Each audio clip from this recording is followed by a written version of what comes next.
This is Thrive Perspectives, an ever-growing discussion about the issues and ideas that shape our lives, with your guide, Dr. Matthew Jacoby. Matt, Connell, great to be back in the studio. First time in this year, actually, 2025. Yes. This is our first Perspectives episode for 2025. Is it the first episode? Because we do this a little in advance. Is this the first episode? It'll be the first episode. Well, Happy New Year, everyone. Yeah, that's it. We are in the future. We are. We are in the future. Well, we're definitely in the future. 2025. We are going to be beginning a bit of a series, a mini-series, shall we say, in the Thrive Perspectives as we continue to look at the Christian worldview. And really, the statement we're going to make is that all worldviews are stories, and we'll define that a little bit further. The series is going to probably cover 4 sort of mega themes. This week, we're going to talk about the fact that we propose that worldviews are stories. Then that could sound really boring Yes. to you, but this is actually really important. It is really important. Because the implications of that are really important. So just hang on. Yeah. Hang on to that idea. Don't switch off. Totally. It's going to get pretty interesting. The next thing is that the Bible is a story. That'll be probably the next episode. Then we'll move into biblical history and Christian history. But for this week, for this episode, we're going to be talking about the fact that every worldview, whether religious, philosophical, or secular, is essentially a narrative or a story that people accept on faith. These stories provide a framework for understanding the world, guiding our reasoning and interpretation of life events. For example, a Christian worldview, as we know, is based on the biblical story of creation, fall, redemption, and restoration. And this story shapes how we as Christians understand our purpose, morality, and destiny. Similarly, a secular humanist might base their worldview on the narrative of human progress and rationality, believing in the power of science and reason to improve the human condition. These stories, although often unacknowledged, we suggest influence our values, decisions, and our actions in life. That's kind of the underlying statement we want to make as we begin this series, Matt. Yeah, it might seem like a strange proposition to suggest that everyone tells a story. So you know, to use a classic example, and I think this is the favorite sort of whipping boy of this podcast is the sort of materialist kind of worldview, you know, the sort of Dawkins kind of worldview where it's just there's only material reality and material processes, Which would be a typical worldview. Sadly, in the Western culture. Yes, it is a typical worldview, and you know it's the story of, as I said, you know, Dennett and Dawkins, and Dennett, in fact, in his book, The Darwin's Dangerous Idea, you know, it's interesting because he defends his worldview, you know, which is a worldview which you might think, but how is that a story, right? It seems like just a proposition, right? There's only material reality and you know, that's all there is, and there's no reason to think that there's anything else. It's a little circular, of course, because they say there's no evidence that there's anything else, but evidence is relevant to empirical, you know, material reality. But in any case, so it doesn't seem evident at first sight that it is a story, but it's interesting in Dennett's book, Darwin's Dangerous Idea, he then tells a story about how it all came about, right? And he starts with this. He uses the metaphor of, you know, that the universe is like cranes that build cranes, you know, and he talks about the power of algorithms, right? So if you repeat the process again and again and again, there is sort of development, and he goes through and he tells this whole story based on the power of an algorithm, and how everything came about, you know, and gradually formed and, you know, cranes building cranes through natural selection, very much through random events, Yep. and tells this whole story, right? So it's absolutely a story, and there's no justification given for the story. The story is almost offered, and this is the paradoxical thing, the story is offered as proof, you know. And he's saying we can imagine a scenario in which this could happen. Now, whether that's whether that's the case or not is another question. So it's almost like he's imagining how things could have got to this through just, you know, random, you know, like events. just material reality, random events. And he tells this story, and then he says, and so therefore that's what happened. And it's based on this idea because that's the simplest explanation. Because that's the story that's above that, is the idea that things that are complicated emerge from simple things. You don't start with complexity, you start with the simplest possible unit, and there's a mechanism that improves to a point that it becomes complex. Which there's an assumption in that. Yeah. That's the story. Like that assumption comes from a story, of course. That things did start simple and then complexity. And someone might be listening thinking, hang on, but that just seems logical. Yeah. But see, logic only functions within a framework, within a narrative framework, right? Yeah. Because according to that story, you start with something simple. Like the story's got a certain trajectory to it.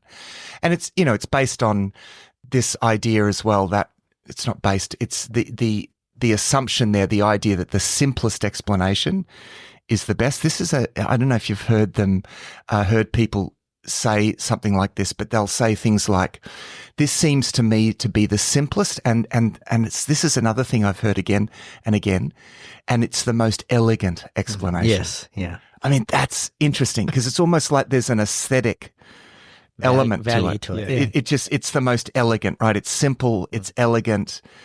But who says that reality actually is not much more complex than we think? So if a detective goes to a crime scene and it looks pretty straightforward that, here's the guy with a knife in his hand standing over the body that's just been stabbed. Oh, so he stabbed it. But actually, because you're dealing with persons, you're dealing with immense complexity, therefore, and there may be a whole lot of explanations, right? And so to jump to the simplest explanation would certainly not be a wise assumption when you're dealing with persons, right? Our confession, our story says that ultimate reality is personal, which means that therefore, because you start with the personal, therefore there's all manner of complexity. This is not, and you see what I mean? The story makes a difference. If you just start with enzymes, or whatever, material, just stuff, whatever that is. I mean, there's a story behind that. There's complexity there as well. Yeah, okay, but who says that you start with that? It's just one story against that need another. That need to have the simplicity, simple things is what makes complex things. So it's a progression from simple to complex. Above that, there's like another story, and this is probably getting to the heart of it, is that there actually is no complexity behind. There's no sort of notion of a being or a creator. So you actually starting from that. So that we have to find a way. We must have started with the closest thing to nothing. The simplest So you're possible. saying what got the simple started is what you're saying. It's because why would you think that it had to be simple to start with? Yeah, right. Is the assumption that there was nothing to create it.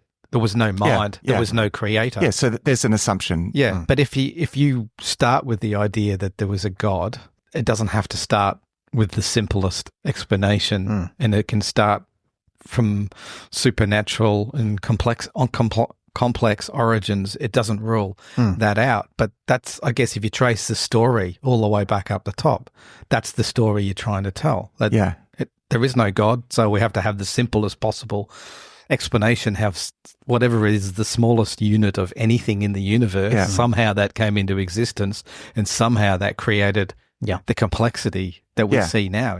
So essentially, once you make that assumption, then you only look for the things that validate that assumption. Yeah, that's right. Because you base the whole story on that one exactly. Yeah. Yes.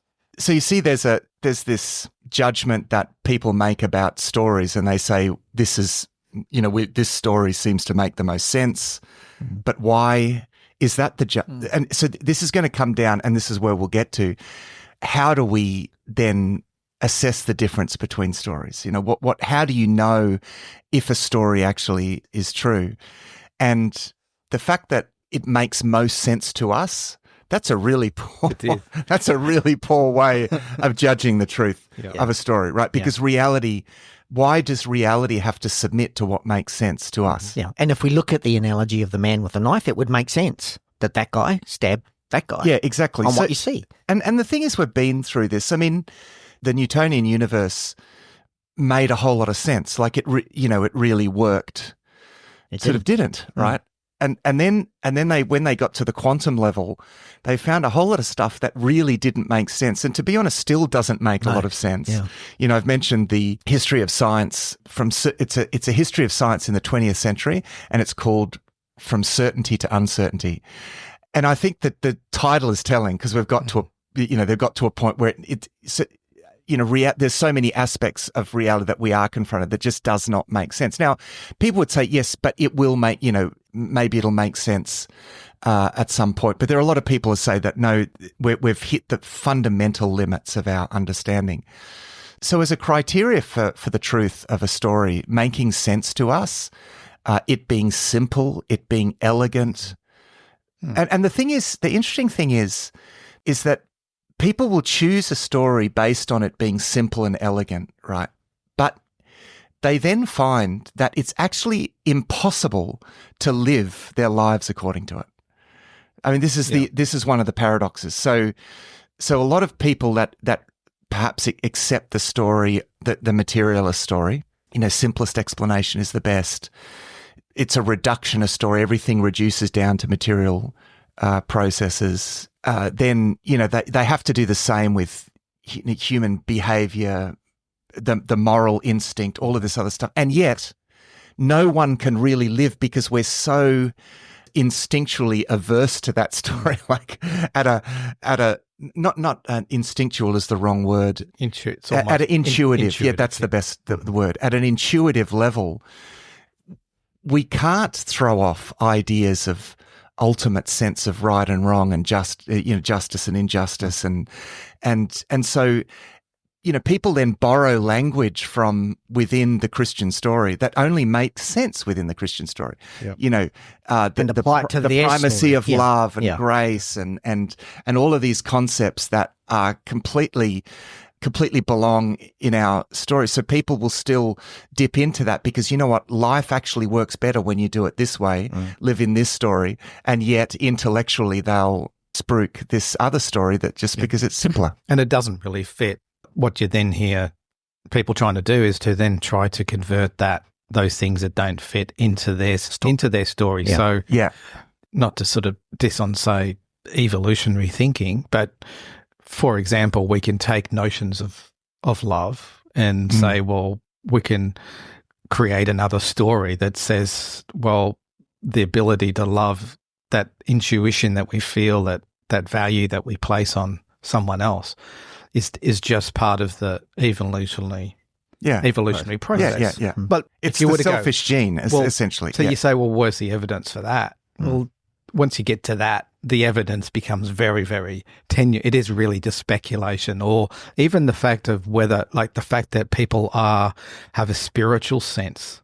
They talk about like the God gene, there's something in there that makes people look beyond themselves to some kind of spiritual connection, some sort of divine or some sort of connection to God.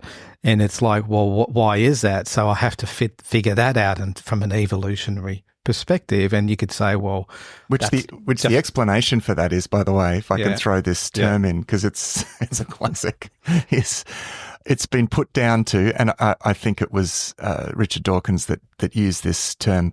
It comes down that the religious instinct is essentially a hyperactive agency detection device within us. Yes. Because we detect agency, and so we put an agent behind that, and we're used to that because of, like, that's been an important part of natural selection, like our ability to survive. Recognize something happens, there must be something behind that, and so it's a hyperactive, that gone hyperactive, and again, when he goes to explain that, it comes back to the story that he's telling. He tells a story to, oh yes, that's because of this, and that's because of, and it keeps going back.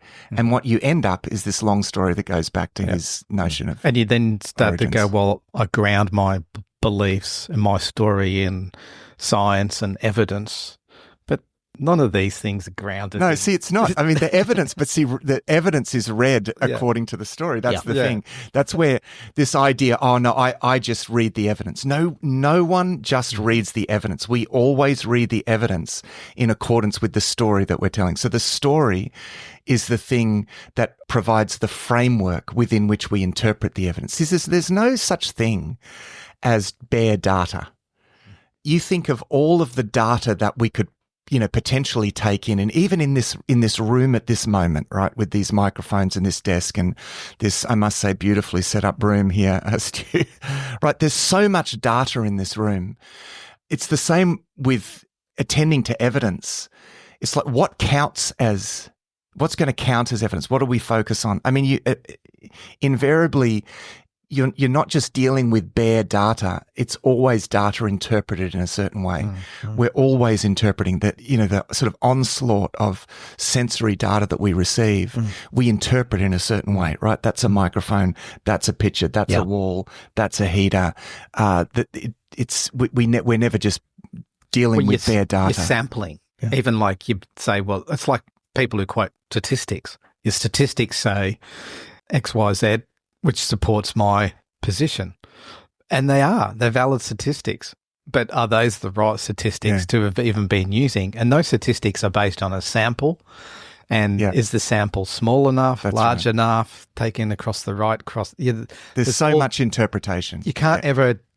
But that's how we live. That's how we live lives. Our lives, we understand and interpret our lives through story, through narrative. Yeah, exactly. There's no part of our life that we can't so the really, framework, interpretation is something, because you're never just confronted with bare, naked data. It's always interpreted in a certain way. Yeah. And interpretation comes from the story that we think we're in. Yeah. And even the data that you go looking for is shaped by what you're expecting to see or finding things that fit within the story that you're trying to tell. That's right. So we're constantly if I can just say, we're constantly constructing and reconstructing our own personal narratives and stories based on our experiences as we go through life. That's what we do because that's who we are. Yeah. So it's automatic. I mean, and just unconscious. Yeah. Just to flag a concern that I have and why I think spending a lot of time on this topic is important. I think it's important to say this up front. Is because my concern is that even a lot of Christians today are living with one foot in one story, in the biblical story, maybe even lightly dipping in every now and again. I think it's actually the same with everyone. I think even non-Christians in our society, this is where probably Christians maybe aren't completely different to other people, because most people in our culture are living with one foot in one sense in the biblical story, in the sense that their values have been shaped by the Christian influence in our culture, right? There are certain things that we see as good, and your notion of the good is informed by the story, again, is informed by a story. Now, people have gotten a taste for certain things being inherently good, but that actually has come from the biblical story, the idea of the sacredness, the inherent sacredness of human life. That is a uniquely biblical thing that was never existed outside, and yet that is a core assumption of our culture. So people are living with one foot in that story, and yet at the same time, they've pulled that story apart and rejected that story, and they're living with one foot in the other foot, and probably leaning more in this direction, in the direction of a completely different kind of story, that they're probably less. Most people aren't necessarily clear about the story. They're not conscious of the story that they think they're in. But my concern, to get back to this, is that I think that's probably where a lot of Christians are as well. And in my conversations with Christians, when you talk about expectations or sense of, maybe things aren't working out in my Christian life, or and it can often be because their expectations are informed not by the biblical story. So my concern is that as Christians, we can live our lives with one foot in the biblical story and the other foot in a secular story.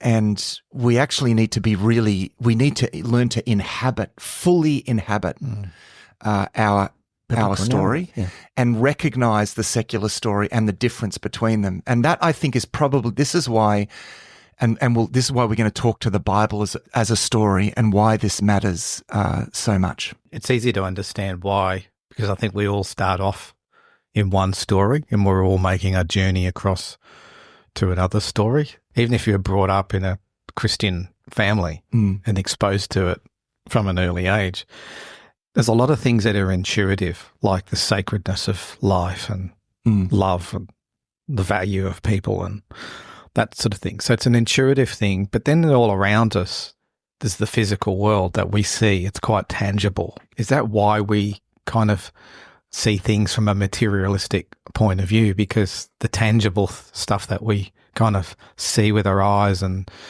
handle in our hands is material stuff. So we tend to gravitate towards things that we can see and touch and control. And yeah, but it comes back to it. I think it comes back to interpretation, and there's a lot of there's so much discussion around this within philosophy in the way that we even experience the material world.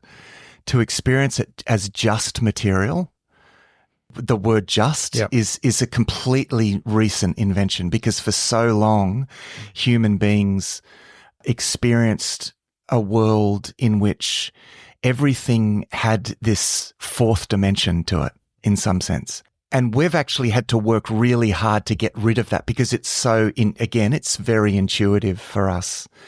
We're naturally very spiritual, and that can be accounted for by the biblical story, of course. Yes. And so it's actually quite a recent invention to interpret the material world as just material. And we've had to work pretty hard to actually close down reality and lock out this other dimension. And when we say we, can I just say, it's interesting as you think about that. If you think about First Nations people or native cultures around the world, they haven't shut that out. Exactly. In fact, the land has so much more than just that's dirt sitting in front of me. It from their perspective. And across the world, it's like that. This is the topic in one of, I think, probably one of the most influential philosophical texts. And remember, when I quote and allude to books, it doesn't necessarily mean that I agree with everything that the authors say. But Charles Taylor's, the Canadian philosopher Charles Taylor's book, A Secular Age, which is an enormously important philosophical text of the 21st century. And he would be definitely one of the most important philosophers of the 21st century. His book, A Secular Age, is written to uncover, in a sense, the story behind this development. How did we get to this point where 500 years ago in our culture, not to mention everyone else, like you mentioned, Stu, experiences the world in a certain way. And we've got to this point now where we are locked within what he refers to as the immanent frame. And basically it means that we experience the world as just a world of objects. It's just objects. We're subjects experiencing the world as objects. Because it's actually a very dysfunctional way of experience. It's caused us enormous problems. This is where, again, this is anticipating where we're going to go, because that story is causing us massive problems in the way that we relate to each other, in the way that we relate to our environment. I mean, there's so much recognition of that. So it's not working, right? Like that it's just material reality it's not working in the way that we relate, that reductionist story. So, Charles Taylor is talking about how did we get to that? Because he finds it remarkable, right? It's not because we're smarter. And that's another story. Argument. That's another story that they tell. Yeah. It's the we've learnt this. Yeah, it's the what's called the secularization thesis, which is the idea that as we get smarter, religious beliefs will decline. Now, Rodney Stark, the historian sociologist, wrote a book called The Triumph of Faith, and I think it was published in 2016, so it's 10 years old now. But he basically, sought to show through looking at the data from, in terms of religious, the growth of Christianity and the growth of, religious affiliation around the world. He basically shows that's completely wrong. He said, and again, he's not a Christian. He doesn't have any religious affiliation himself, but he's saying, no, people are inevitably, intuitively religious in nature, right? Yeah. And it doesn't matter how smart we get, it's always going to be with us. It's inevitable. So why are we doing it? Well, and this is the story that Charles Taylor says. So it's not actually because we've gotten smarter, right? That's a story that people tell themselves to, again, to maybe feel good about themselves and to diss those who, Well, and also believe I all think that to silly, eliminate superstitious stuff. eliminate another story. Exactly. Yeah. I mean, it's very arrogant. In fact, it's like, oh no, we're smart, and all of that's childish. You'll hear this. Yeah. This is the stuff you'll hear. That's all that childish, superstitious We need to grow sort of up. stuff. Yeah. What are we in the Middle Ages or something? And these are the comments that sometimes when I see, there was an article that came out recently by one of the major newspapers about all these public intellectuals and who become Christians, like Niall Ferguson and other people, and I always find it interesting looking at the comments, and the comments are like, oh, this silly medieval stuff. Why are we? And I thought to myself, the arrogance behind that claim, that for all of our political correctness and post-colonial, critiquing and all this sort of stuff, we still think that European intellectual scientific culture still renders all of these other cultures that have ever existed and even exist alongside us today. That's all just silly, childish, superstitious stuff. Like, we're still doing this. We're still putting out this superiority complex. Again, it comes back to a story that we're telling ourselves about our story. And Charles Taylor's book, A Secular Age, I think is brilliant because he's basically debunking that. This is one of the most prominent philosophers in the world that's saying that is a myth. They're telling a story. It's not because we've gotten smarter. It's because we've closed reality down to something that we can comprehend. Yeah. And the challenge with getting outside of that is when we try to break it down and find out what the truth, let's just say, really is, we only ever do that from within our own narrative that we already have. Yeah. We just can't get outside of that narrative. So it's like, it's wherever you start from. If you got into a discussion with someone around this, if you just kept working backwards from the assumptions, that's an assumption. Okay, well, let's go back beyond that. You sooner or later, you run to the point where we actually don't know, and you've got to decide what you're going to believe in. Yeah. Where your faith is going to stand. Another great example of a slightly, so moving away from that materialist, narrative, which, as I pointed out before, is very much on the decline. I know it doesn't seem like it, but certainly in philosophical circles is on the decline. And I know scientists and certain sort of pop intellectuals will still sort of hold to that. But and this is a book that I've referenced before, which again I think is about 10 years old, published by Oxford University Press, is a book called The Waning of Materialism. One of the editors of that book, there's a lecture that it's about a 45-minute lecture, available on YouTube. Koons, American philosopher, that is the editor of this book. So the book has got all these essays by prominent philosophers saying why. Robert Koons, I think it might be. Robert Koons. Yes. It's all these philosophers saying why that materialist reductionist worldview just doesn't stand up. That's very much on the decline. But the interesting thing is that the replacement for that, represented by, again, probably, and I would say definitely in the top few recognized contemporary philosophers, is Thomas Nagel. And his book and I think this was released in Mind and Cosmos. Stu, you can pull up the date for that. Mind and Cosmos basically and the subtitle for the book, if you've got it there, Stu, is why interesting. The materialist neo-Darwinian conception of nature is almost certainly false. How's that? So read that again. Mind and Cosmos, why the materialist neo-Darwinian conception of nature is almost certainly false. Now, this guy has he's almost certainly. And he's an atheist. Yeah. He's an atheist. This is probably the most prominent philosopher. Thomas Nagel's one of the most prominent philosophers at work today, saying that. So basically what he proposes is, and if I can summarize this very succinctly, is that he thinks that it's now virtually a given that there is some kind of a guiding force in everything, that things aren't happening by chance. That's what he mean by that neo-Darwinian, because it's that reductionist, and particularly then from that comes this idea, and the discussion around the nature of consciousness is right at the center of this debate. Yeah. Because there are a lot of people saying now you cannot reduce consciousness just to brain states. So just because it correlates states of consciousness correlate with certain brain states doesn't mean that correlation means causation. I think we've always thought that, really. Like, yeah, we're still scratching our head how it could even possibly be otherwise. Yeah. It's just that we have to find a reason, because otherwise, if consciousness is not that, all of those materialistic ideas are broken. Exactly. Yeah. He writes at the end of Thomas Nagel, this is just a little summary sentence which kind of sums it up. In spite of the great achievements of the physical sciences, reductive materialism is a worldview ripe for displacement.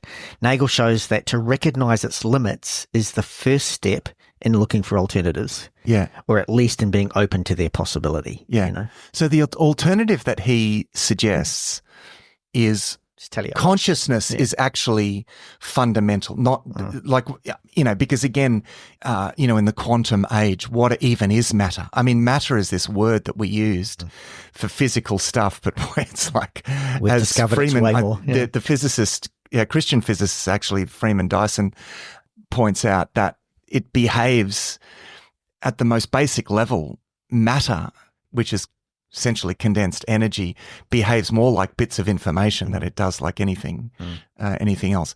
So look, the point is that he proposes this idea that consciousness, in some ways, there's consciousness in some sense in everything.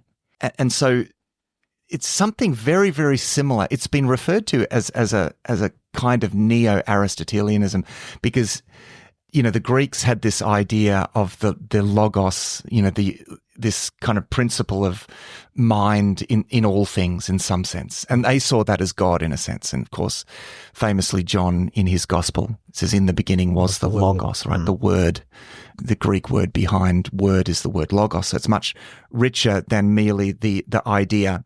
It was a very rich sort of concept, but and John draws on this, says, actually there is a mind guiding everything, and this happens to be God, and God has revealed himself in Christ. Like that's what how John starts his gospel. So it's interesting that we've come back to something like this belief in this kind of, it's something like the logos. I mean, that's a crude sort of summary of Nagel's point, but there's another philosopher, Philip Goff, whose book I read recently, and it's called Why, with a question mark, the title of the book. He presents what to me is like, and this guy's an atheist, and he presented to me what is the best defense of the existence of God I've ever read, really, in one sense. But he basically argues, it's something like an argument from design. All of these different arguments, the cosmological fine-tuning argument. You can look up this. Who was this again, Matt? Philip Goff, Goff. I think he actually says he's a Christian now. Not quite totally sort of orthodox in his views, but nevertheless identifies as a Christian. Okay, well, because that's not reflected in this book. I think it's a fairly recent book. So certainly, according to this book, he basically argues that and again, the strongest possible argument against that it all just happened by chance. This is designed, right? There's design at work in this. But so he proposes that it's a kind of panpsychism that he holds to, which is this idea that mind is fundamental to all reality. Anyway, he presents his sort of explanation of that, which is similar to Thomas Nagel, and he draws from Thomas Nagel. And when it comes to why not attribute this to God, basically he says, well, yes, okay, we could attribute this to God, but here's a reason why I don't. And he goes back to, this is why I don't accept God, and he just goes back to the problem of evil. You know, the fact that how could a God, you know, a good and all-powerful, all-knowing God exist in a world where such gross evils are done? And the problem with that argument is that it comes back to the logic of that, whereas the Christian story makes sense of why that shouldn't make. First of all, it makes sense to why it shouldn't make sense to us. Yeah. Secondly, it actually tells a story about the origin of evil that he completely misunderstands. He draws on what I think is a fairly weak way of accounting for that. Anyway, the point is his reasons for not attributing that to God come back in the end to, well, this is the simplest explanation. You know, what I'm presenting is the most simple, and I think he used the word the elegant. This is the most elegant, and so he rejects the personal God, creator God, because he sees that that's too complex and it's not elegant, and this is the one that makes most sense to me, which again goes against, you know, the very sort of, I mean, you know, that way of thinking really belongs within the materialist worldview, I would argue. Whereas, because as soon as you start with, you know, consciousness as fundamental or mind as fundamental, you are starting with something complex, enormously complex, right? And so it's just interesting that, again, more and more people are telling these stories and proposing these stories. In his case, still coming back to, this is the simplest, this is the most elegant. And yet, we've got to ask the question, what is the right way to assess the truth of a story? Yeah. How do we know if a story is real? And again, if we look at the materialists' view, they believe that everything can be explained by natural laws, but then they're making the assumption that actually that assumption that can't be empirically, there's no way of actually proving that. Yeah. So they've made, that's their faith step, for want of a better word. Their faith is, we'll be able to explain all of that, although they can't actually prove that. There's no, in their own language, there's no empirical evidence that that's true. And that's a good point. I mean, the stories that, and I mean, I've mentioned too, you know, the materialist story and the, this kind of neo-Aristotelian kind of story that, you know, that Nagel's and Goff's version of the story. These are stories that ultimately, that yes, they give reasons for why that they prefer that story, because they say this is the explanation that makes the most sense. It's the most elegant. That criteria itself belongs within a story. That, you know, so even the makes sense. So in the end, it comes back to what context? Something like faith. Yeah, totally. As you've suggested. I was just going to point out before, I just looked up there about Philip Goff. So in 2024, so it's pretty recent, Goff announced his conversion to what he calls a heretical form of Christianity. He said that though he describes himself as a Christian, he's only close to 50% sure that his version of Christianity is true. And I have heard him talking about his conversion. And I would say, look, he's kind of mostly on board with Christianity. He's got some interesting ideas in terms of how he reconciles the idea of evil in the world with the character of God. But he's certainly far more a Christian than he is an atheist, a non-believer as well. Yeah. The other thing, the other person there, I don't know whether you followed the journey of Ayaan Hirsi Ali. The North African one? So she was considered like the fifth horseman of the new atheist. Yeah. Would be on stage with Hitchens and Dawkins and so on, talking, you know, defending new atheism, really helping them promote that particular viewpoint. Yeah. She's in recent times converted to Christianity. So now you get all the discussions with Dawkins and Ayaan trying to she's married to Niall Ferguson, I think. Yeah, because he's come out now as being, he's a very prominent historian. Yeah, but what's interesting here is you watch someone who's changed from one story to the other after, you know, being a adamant defender of that new atheist materialistic story, now being a Christian and having adopted a completely different story. And that's what she's adopting. She doesn't just collected a certain lot of facts. She's become so much more listening to the discussion Dawkins is still trying to wrap his head around, like, what are you doing? You know, how could you possibly have done this? Yeah. You know, it's his story being confronted with Ayan's story to where she is now, they're just poles apart. And they got from going to completely being on the same page, that having to try to reconcile those two stories. But listening to her talking, you know, you can tell it's just doing Dawkins's heading, you know, like, how could you possibly take on board? So it's an interest, if you want to see those two dynamics, you know, meeting head on. Yeah. Sort of clash. I mean, opponents of like Dawkins and Hitchens was the same. In order to discredit Christianity, they would retell our story in really demeaning ways. Yeah. So they would caricature our story. And this is often what you get, you know, some, you know, God out there. And it's always theologically wrong. They always, so they create a bit of a straw man. You know, that God would come and he would die and on a cross and all of this. And kill himself. They always put it in a way that just gives it that edge of mockery and it's caricatured. And therefore they strip it of the profundity that it has, that a lot of intellectuals, even intellectuals that aren't Christians, and recently I've read a few people that have commented on the Christian stories saying, you know what, it is actually so profound, like the idea that the God and creator of all things would inhabit his creation and actually go to the very bottom of human experience, actually suffer the worst of human evil and absorb that in himself, like becoming this singularity that draws in all of this evil in order to return good in this supreme moment of recreation. I mean, I've heard these non-Christian people commenting on this story that is enabled me to look again at this story thinking, actually, you know what? There's a profundity and a beauty to this story. Yeah.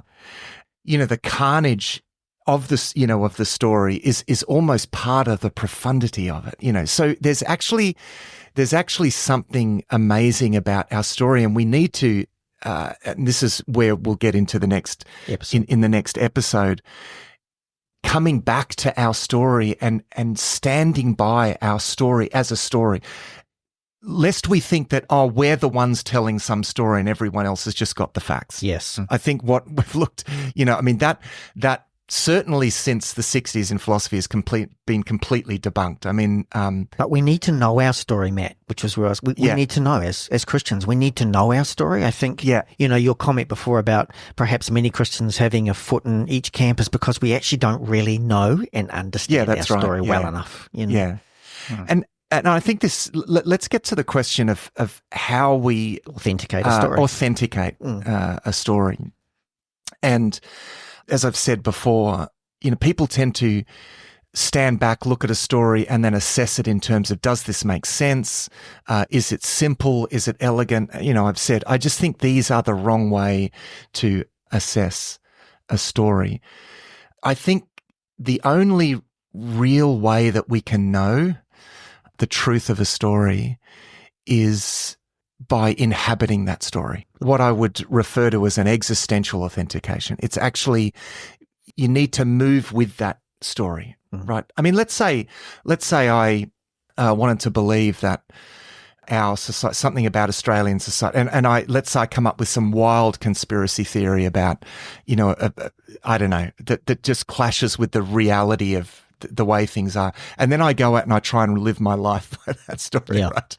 You know, it's just not going to work. You know, you're going to discover pretty quickly. I'm going to discover really quickly that actually, yes, this might make sense to me on paper, but when I go out into the streets and I try and live that story, it's not going to, you know, I'm going to clash. There's going to be a discordance between my experience to live it, between my experience and the reality. So, well, this is something that Ayan Hirsi Ali brings up.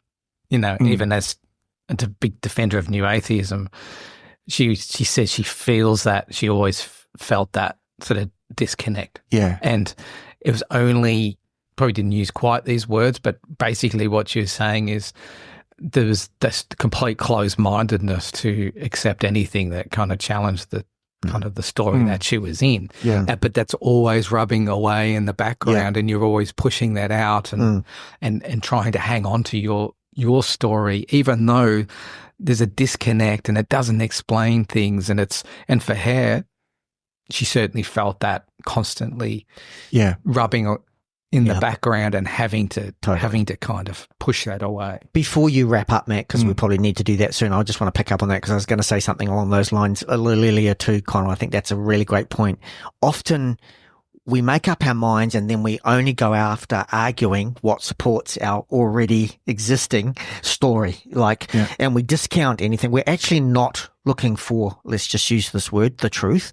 We're actually looking just to substantiate our perspective of the truth, our story.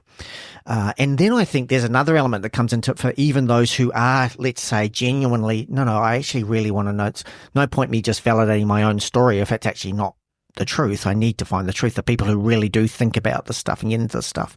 I think there's then another barrier, and that's the barrier of, I don't like the idea that I might be accountable to somebody, to a God, to a creator. I don't like the thought of that. So I'm actually going to work as hard as possible to find every other possible scenario, even though I've realized my initial story isn't working.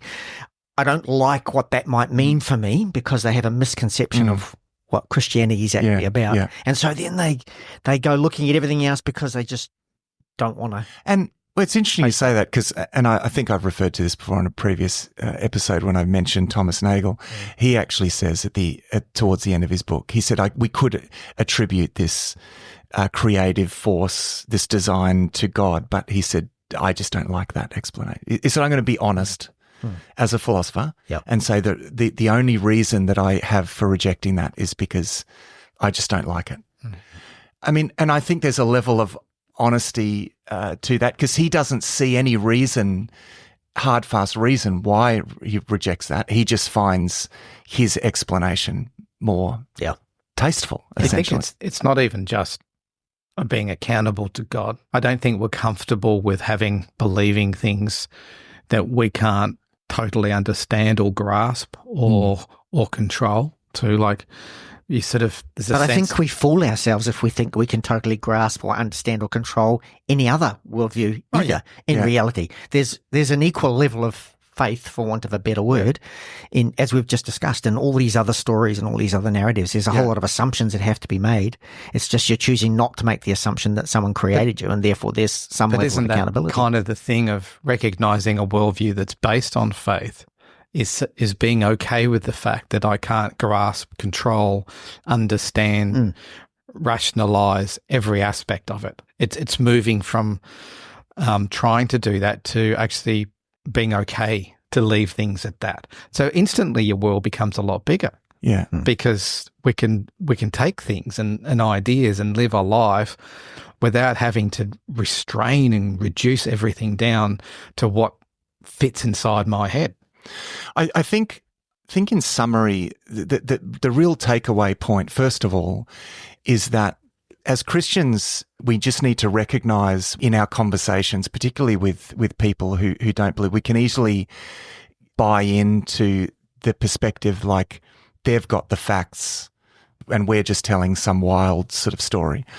Everyone's telling a wild story. This is, as I was started to say a little earlier, pretty much since around the 60s and 70s in philosophy, it was recognized, no, everyone's telling a story. You know, like And I think this is now generally recognized that all of these different worldviews are essentially based on wild stories, right? That's all there is narratives, and there's no criteria against which we can privilege one of these. There's no objective criteria against which we can privilege one of these narratives. So this was, for example, this was a point made by the philosopher Lyotard, the French philosopher, and it's spelt Lyotard in a book called The Postmodern Condition. Michel Foucault was another philosopher that made this point. These people were pointing out that everyone essentially is telling these stories, and there's no way we can privilege this, because if you come up with an objective criteria, if you were to come up with an objective criteria against which to assess one story against another, that would just be another story, right? So And I think, this is good, I think, for us in the sense that we're not telling some wild story whereas everyone else has just got data. That's not the way it is. So I very much appreciate that fact. I mean, that I think is an important moment of recognition within philosophy. And this is one of the great things about studying philosophy is that the field of philosophy is rigorous enough that they'll point out their own contradictions, eventually. And I think in that period, that was made pretty plain, which means that if there's no objective criteria with which we can assess a story, I would suggest, though, there is a subjective criteria. And when I say subjective criteria, I don't mean that it's the truth of it's relative to you and to me and all of that sort of stuff. I'm saying that you can know the truth of a story. And in fact, I think Jesus himself points this out, how we can know the truth. He says in John 7:17, if you want to know whether what I'm speaking comes from the Father, or in other words, if you want to know that what I'm saying is true, then do what I say. Live it out, and you'll see that it's true. And I think that criteria in John 7:17, that is the biblical criteria on how you actually come to know whether it's true or not. Live it, enter into the story, live it out, and you'll see that it's true. Thanks for joining us for this episode of Thrive Perspectives. Our hope is that these discussions will challenge you to look at life from a new perspective. You'll find all our resources at the Thrive Today website, thrivetoday.tv. If there's a topic that you'd like us to discuss, please email us. Our email is contact@thrivetoday.tv. Until next time, our prayer is that you will thrive.